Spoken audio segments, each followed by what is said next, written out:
좀 오래된 드라마이긴 하지만 파리의 연인에서 이동건 씨가 내 마음에 너가 있다, 이 대사로 한때 연인들의 마음을 흔들었습니다. 이 마음에 무엇이 있느냐, 무엇이 그 마음을 주장하느냐, 이것은 굳이 드라마 대사가 아니어도 우리 일상에서 너무 중요한 그런 변화들을 만들어내지 않습니까? 성취할 목표가 마음에 가득하면 누가 시키지 않아도 열심히 저절로 나오지 않나요? 누군가가 정말 좋아지면 그 사람과 함께 있는 시간이며 그 사람을 위해 쓰는 돈이 결코 아깝지 않습니다.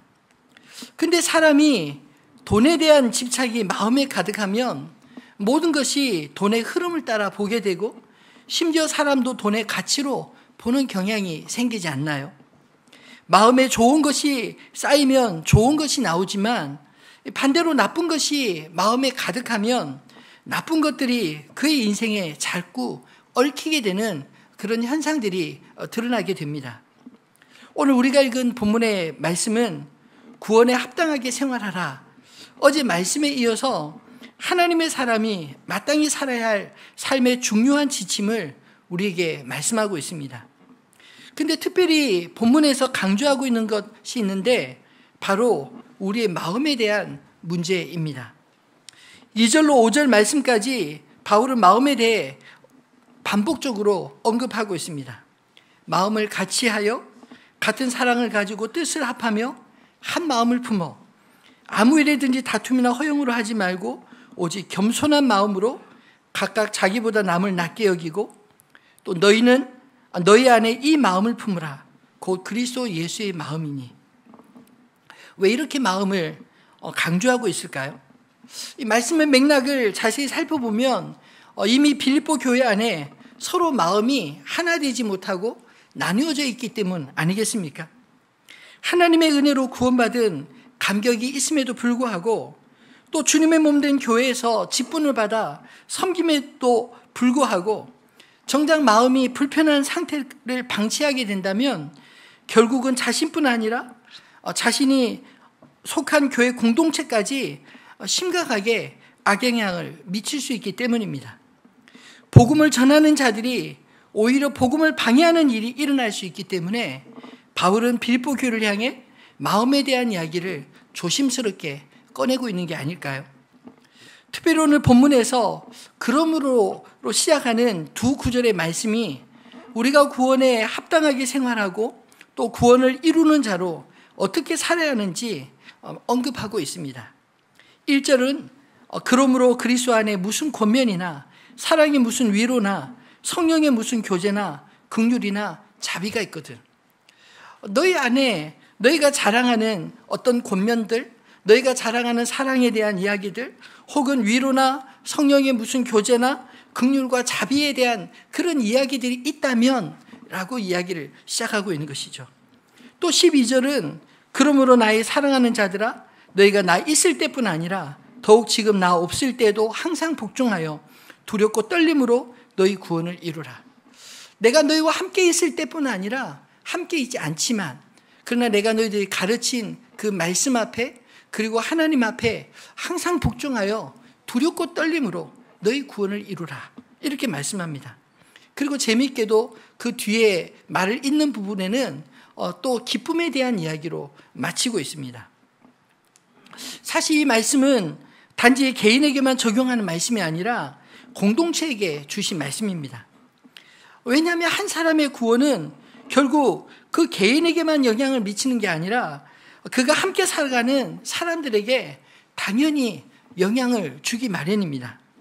그런 의미에서 본문을 살펴보면 1절로 4절은 교회 공동체를 향한 말씀으로 또 12절로 16절은 세상을 향해 구원받은 자가 어떻게 살아야 하는지 그리스도께 항상 복종하여 두렵고 떨림으로 너희 구원을 이루라. 그렇게 권면하고 있습니다. 이제 우리의 마음은 단지 나만의 공간이 아니기 때문입니다. 고린도전서 3장 16절에서 바울이 언급하고 있는 것처럼 그리스도께서 자신의 생명값으로 사신 이상 우리 신분이 바뀌었습니다. 너희는 너희가 하나님의 성전인 것과 하나님의 성령이 너희 안에 계시는 것을 알지 못하느냐? 여러분, 우리가 그리스도를 영접했을 때 성령님이 우리와 함께 하시면 그 성령님이 우리 안에 거하시는 그 자체가 마치 우리의 몸이 하나님의 성전이 된 것과 같다, 이런 뜻입니다. 하나님의 영이 거하시는 이 성령이 되어 거룩한 존재가 되었다는 이 사실은 우리의 신분이 바뀌었다, 이런 뜻 아니겠습니까? 우리의 신분이 바뀌었다면 마땅히 바뀌어진 신분으로 걸맞게 살아야 하지 않을까요? 오늘 바울이 조심스럽게 꺼내는 이 말씀들은 사실 빌립보 교회의 이야기이기도 하지만 또 동시에 오늘 우리에게 늘상 일어날 수 있는 이야기들이기에 이 말씀을 통해 성령께서 우리 교회에 주시는 말씀을 들을 수 있게 되기를 소원합니다. 우리가 전혀 의도하지 않더라도 우리는 공동체에 얼마든지 위험을 빠뜨릴 수 있습니다. 오늘 본문에서 두 가지로 찾아본다면 첫 번째로 바울은 그런 일들이 우리 마음에 숨겨진 다툼과 허영 때문에 일어나는 것이다, 이렇게 말씀하고 있습니다. 그리스도 예수로 구원을 받았을 때 믿는 자들에게 공통적으로 나타나는 것이 있다면 한 성령으로 그리스도 예수를 우리 주님으로 주님으로 고백하는 것, 이것 아니겠습니까? 그래서 비록 우리의 원 가족, 우리 아빠, 엄마, 원래 그 형제들은 다르지만 그리스도 예수를 주로 고백하고 하나님을 아버지로 부르는 이상 우리는 그리스도 안에서 한 가족이 된 것입니다.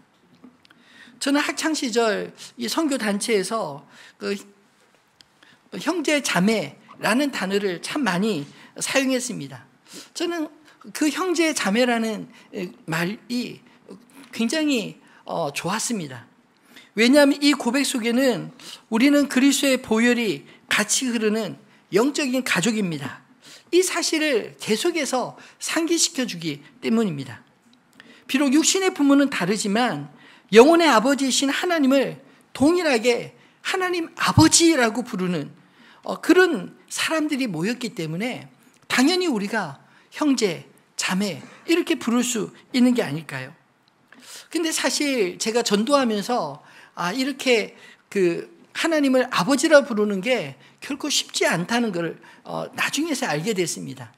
어느 날 한 친구를 이렇게 전도를 열심히 했는데 전도를 다 하고 난 이후에 그 친구가 질문을 하더라고요. 그 질문이 저를 생각을 확 깨트렸습니다. 근데 자기는 이해가 되지 않는 게 있는데 그 한 집안에 3대가 함께 사는데 할아버지도 하나님을 아버지라고 부르고 아버지도 하나님을 아버지라고 부르고 손자도 하나님을 아버지라고 부르고 그럼 도대체 이 3대의 촌수는 어떻게 되는 거냐, 이런 식으로 제게 질문을 해왔습니다. 근데 저는 그전까지 한 번도 생각해 본 적이 없거든요. 근데 안 믿는 사람들 입장에서 그런 생각이 당연할 수 있겠구나, 참 이상하게 보일 수 있겠구나 라는 생각이 들었습니다. 그러면서 동시에 우리가 하나님을 아버지라 부를 수 있는 게 이것이 결코 우연이거나 결코 자연스럽게 이루어지는 것이 아님을 깨닫게 되었습니다. 하나님의 영으로 말미암지 않고는 하나님을 아빠, 아버지라 부를 수 없다라고 성경 분명히 말씀하고 있지 않습니까? 여러분, 우리가 이처럼 하나님을 아빠, 아버지라고 부를 수 있다는 건 이것은 당연한 일이 아닙니다. 엄청난 일입니다.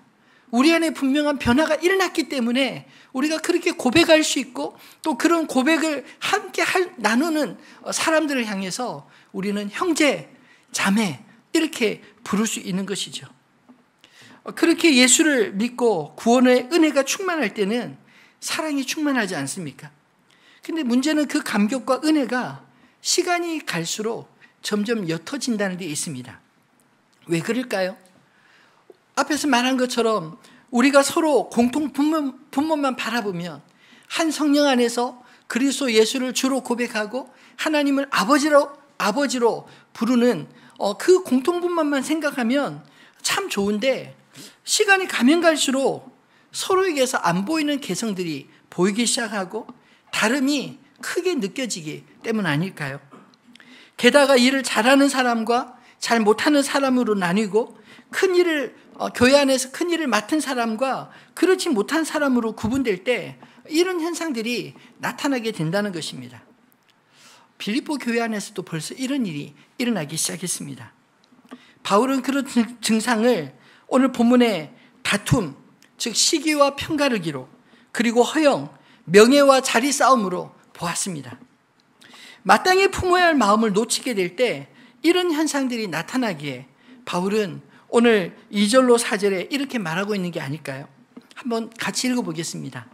마음을 같이 하여 같은 사랑을 가지고 뜻을 합하며 한 마음을 품어 아무 일에든지 다툼이나 허용으로 하지 말고 오직 겸손한 마음으로 각각 자기보다 남을 낮게 여기고 각각 자기 일을 돌볼 뿐더러 또한 각각 다른 사람들의 일을 돌보아 나의 기쁨을 충만하게 하라. 아멘.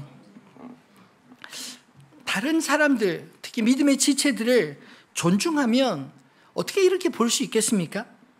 근데 사람들을 쉽게 보기 시작하고 그 사람의 존재보다 능력을 따지기 시작할 때 이런 일들이 교회 안에 비일비재 일어날 수 있다는 것입니다. 결국 사람들은 자기가 보고 싶은 대로 보고 또 쉽게 판단해 버립니다. 그런 갈라치기가 결국 공동체를 위험에 빠뜨릴 수 있다는 것입니다. 물론 사람이니까 감정이 있고요. 내가 좋아하는 사람과 싫어하는 사람 엄연히 존재할 수 있습니다. 그러나 그리스도로 말미암아 우리가 구원을 받은 자들이라면 우리는 적어도 세상 사람들이 보는 그런 기준과 그런 안목으로 보는 게 아니라 우리 안에 거하시는 성령으로 말미암아 그리스도 예수를 주로 모시는 그 마음으로 바라봐야 하지 않을까요? 세상 사람들은 내 일, 너의 일 나누고 따지지만 적어도 하나님의 은혜와 사랑을 받은 사람들은 내 일만 아니라 다른 사람들의 일, 형제 자매들의 일도 돌아보고 중요하게 생각하고 또 협력해야 할 때 그렇게 열심으로 협력해야 되지 않을까요? 저는 올해 여름에 우리 주일학교 캠프를 보면서 참 감동을 받았습니다.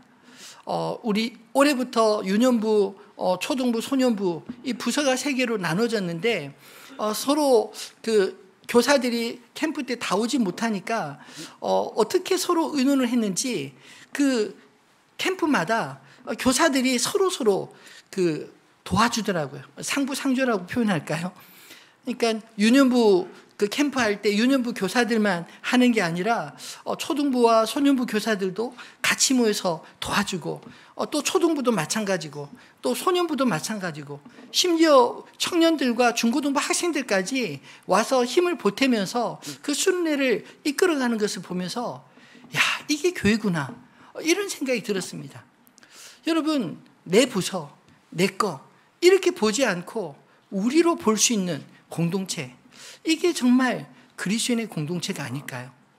여러분, 내 일도 중요하지만 그러나 우리가 그리스도 예수 안에 부름을 받았기에 우리는 전체를 큰 그림을 또 볼 수 있어야 하지 않을까요? 물론 이 말씀은 그럼 내 일은 상관없이 그냥 내팽개치고 남의 일만 간섭하고 돌보고 일어난 의미가 아닙니다.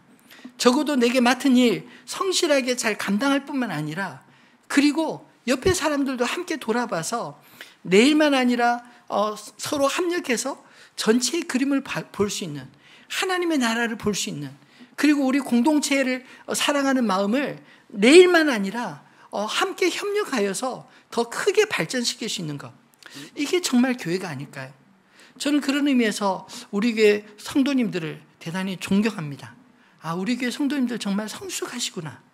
적어도 저 같은 목회자보다 훨씬 낫다라는 그런 생각을 참 많이 하게 되었습니다. 저는 하늘빛 우리 교회가 세상의 기준이 아니라 하나님의 기준으로 모두를 대할 수 있기를 진심으로 소망합니다.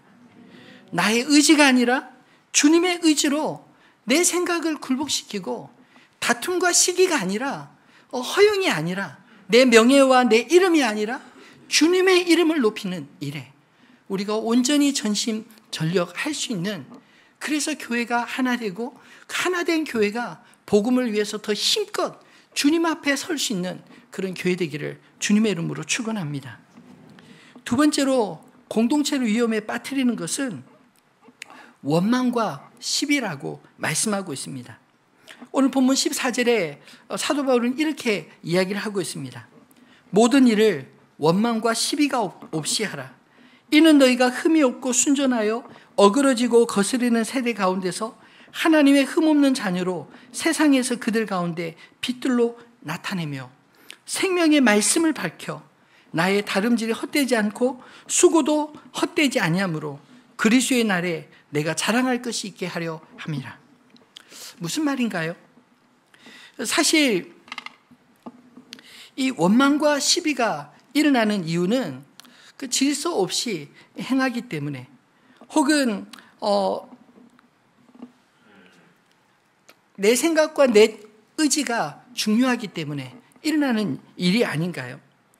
근데 바울은 원망과 시비가 없이 하라라고 말을 하면서 그 이유를 이렇게 설명하고 있습니다.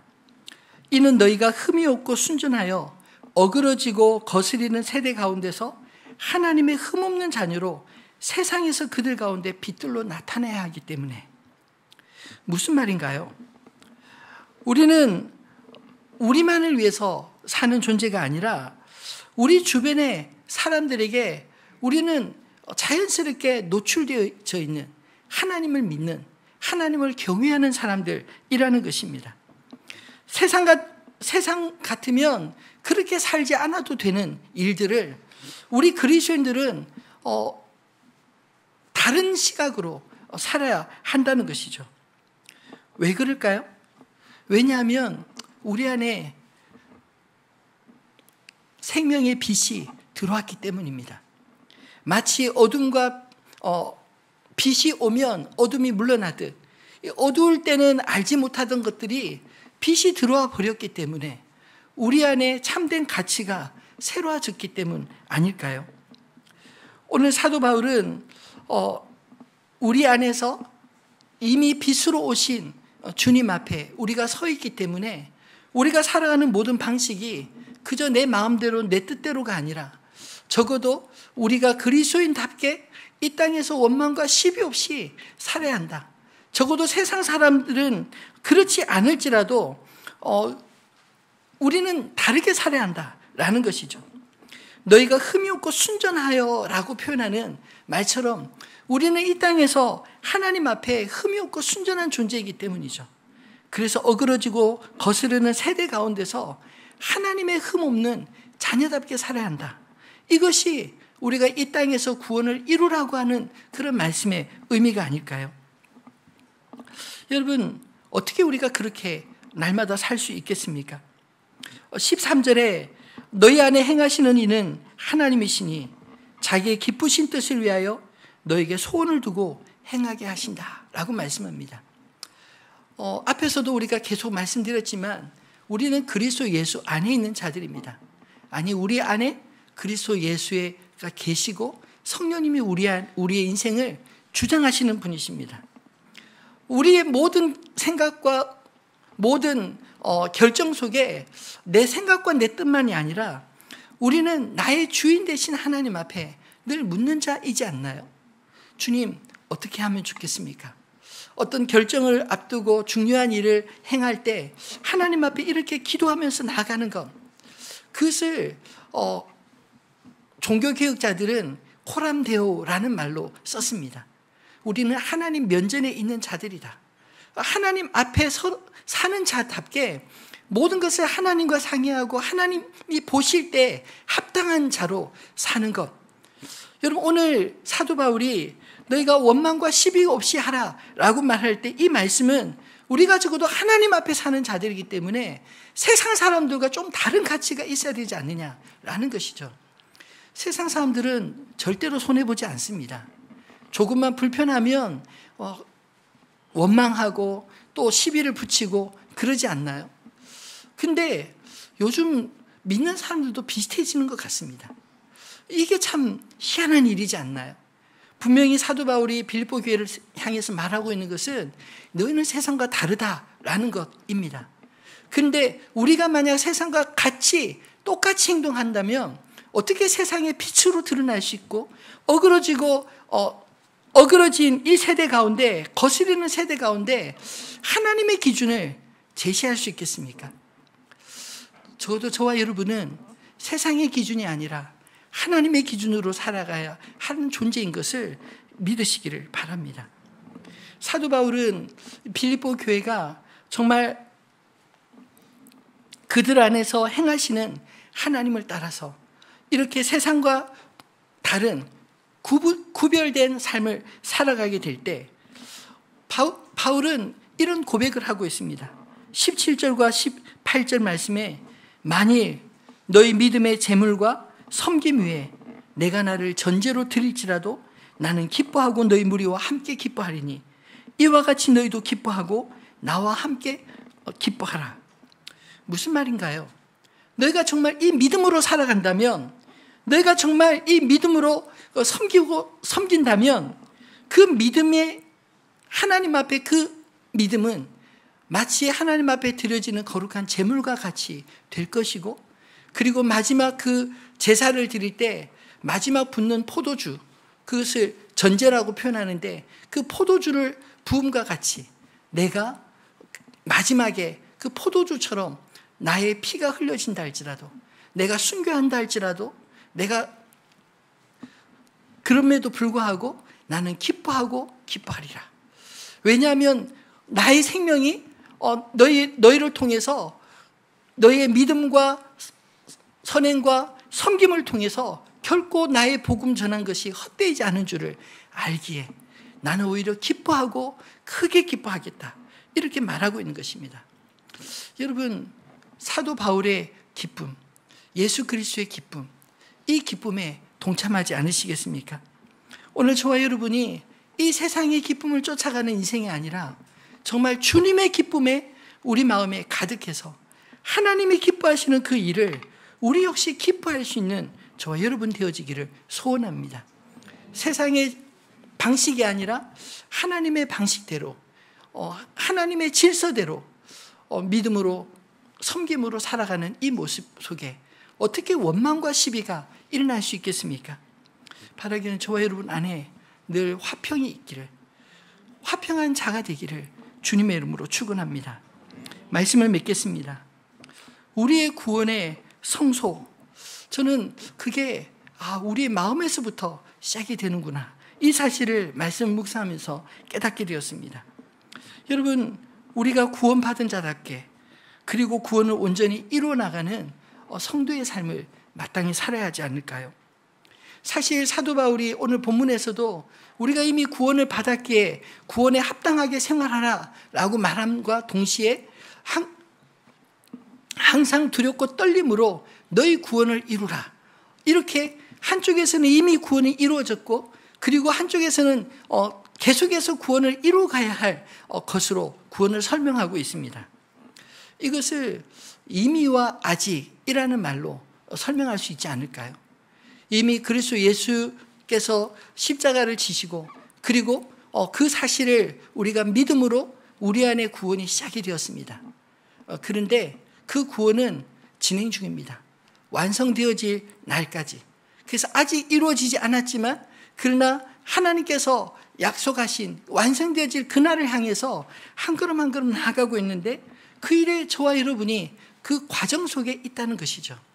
그래서 저는 신앙은 과정이 대단히 중요하다고 생각합니다. 이미 결과가 나타나 있습니다.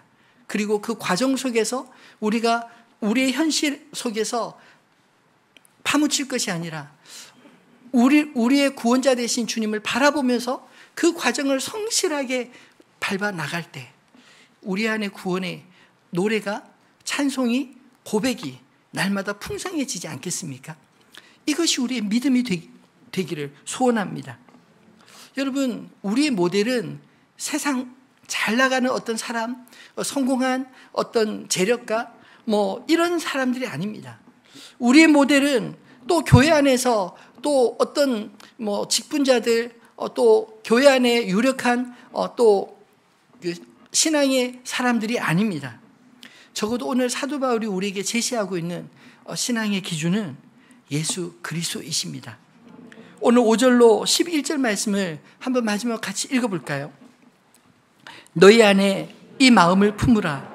곧 그리스도 예수의 마음이니 그는 근본 하나님의 본체시나 하나님과 동등됨을 취할 것으로 여기지 아니하시고 오히려 자기를 비워 종의 형체를 가지사 사람들과 같이 되셨고 사람의 모양으로 나타나사 자기를 낮추시고 죽기까지 복종하셨으니 곧 십자가에 죽으심이라. 그러므로 하나님이 그를 지극히 높여 모든 이름 위에 뛰어난 이름을 주사 하늘에 있는 자들과 땅에 있는 자들과 땅 아래에 있는 자들로 모든 무릎을 예수의 이름에 꿇게 하시고 모든 입으로 예수 그리스도를 시인하여 하나님 아버지께 돌리게 하셨느니라. 아멘. 사도 바울은 오늘 빌립보 교회 성도들, 특별히 그 다툼과 허용으로 또는 원망과 시비로 나눠져 있는 그 교회를 향해서 바울이 제시하는 모델이 무엇입니까? 바로 예수 그리스도이십니다. 너희 안에 마땅히 품어야 될 분이 계시다. 그것이 바로 그리스도 예수시라는 것입니다. 그리스도 예수께서 어떤 마음으로 이 땅에 오셨고 어떤 마음으로 십자가를 지셨는지 우리가 적어도 바르게 알고 있다면 우리 역시 주님을 따라 그렇게 살아야 되지 않느냐라는 것이죠. 예수님이 어떤 분이십니까? 그는 근본 하나님의 본체십니다. 그러나 하나님과 동등됨을 취할 것으로 여기지 아니하셨습니다. 뿐만 아니라 자기를 비워서 종의 형체를 가져 사람들과 같이 되셨습니다. 거기에 더 아래로 사람의 모양으로 나타나서 자기를 낮추시고 죽기까지 복종하셨으니 곧 십자가에 죽으심이라. 하늘에서부터 조금씩 스스로 낮아지셨다라고 말씀하고 있지 않습니까? 왜 그랬을까요? 이유는 딱 한 가지입니다. 우리를 구원하시기 위해서, 죽을 자를 살리시기 위해서 자신이 친히 자신의 모든 것을 내놓으시고 그렇게 낮은 곳으로 내려오신 것입니다. 그랬기에 우리가 구원이 이루어진 것입니다. 그러므로 하나님은 또한 예수 그리스도의 낮아지심을 통해서 우리의 구원을 이루실 뿐만 아니라 9절 보면 하나님이 그를 지극히 높여 모든 이름 위에 뛰어난 이름을 주사 하늘에 있는 자들과 땅에 있는 자들과 땅 아래에 있는 자들로 모든 무릎을 예수의 이름에 꿇게 하시고 모든 입으로 예수 그리스도를 주라 시인하여 하나님 아버지께 영광을 돌리게 하셨느니라. 참 멋지지 않나요? 스스로 낮추셔서 우리의 구원을 이루셨을 때 하나님께서 그분 그리스도를 높이셔서 그를 통하여 하나님이 영광을 받으셨다라고 말씀입니다. 여러분, 우리가 낮아져야 될 이유가 있다면 예수 그리스도를 본받는 것과 동시에 우리가 누군가에게 복음을 전하고 우리를 통해서 그리스도 예수의 향기가 되기 위해서 우리가 스스로 낮아져야 되지 않을까요? 겸손해야 되지 않겠습니까? 져줘야 되지 않겠습니까? 여러분, 그런데 지는 게 아닙니다. 져서 이기는 그것이 복음입니다. 저는 그 사실을 확실히 믿고 참 많이 경험합니다. 이기려고 마음먹으면 항상 마지막에는 결국 지게 되더라고요. 근데 오히려 진다는 것은 이길 수 있기 때문에 져주는 것 아닌가요? 그런데 그래야만 하나님의 의가 살아나더라고요. 목사가 이겨먹으려고, 성도님들이 이겨먹으려고 해서 그게 이기는 것이겠습니까? 누군가 싸워서 이긴다고 해서 그게 이긴 것일까요? 아니더라고요. 그런데 잠잠히 참고 기다리고 그리고 하나님께 은혜를 구하고 하나님의 방법을 구하고 그러면 하나님께서 모든 것들을 하나하나 회복시키시고 하나님께서 부끄럽지 않도록 그렇게 만드시는 것을 참 많이 보았습니다. 이거구나. 이게 비밀이구나. 예수 그리스도를 믿는다는 것은 우리가 주님의 뜻대로 살고 주의 말씀대로 사는 것이 옳고 선하고 그리고 주님께서 책임져 주신다는 이 사실을 믿는 것이라고 확신합니다. 여러분, 우리의 마음에 이런 믿음이 있기를 소원합니다. 우리의 마음에 그리스도 예수가 굳건히 자리 잡아야 우리가 이 땅에서 하나님의 거룩한 사람답게 그렇게 살 수 있지 않겠습니까? 우리 마음에 그리스도 예수가 아닌 다른 것으로 충만하면 결국은 그렇게 살 수밖에 없는 인생이 되는 것입니다. 바라기는 모든 지킬 만한 것 중에 더욱 내 마음을 지키라. 생명의 근원이 이에서 남이니라. 잠언 4장 23절 말씀처럼 우리 마음을 이 세상의 것들로부터 지킬 수 있기를 소망합니다. 어떻게 해요?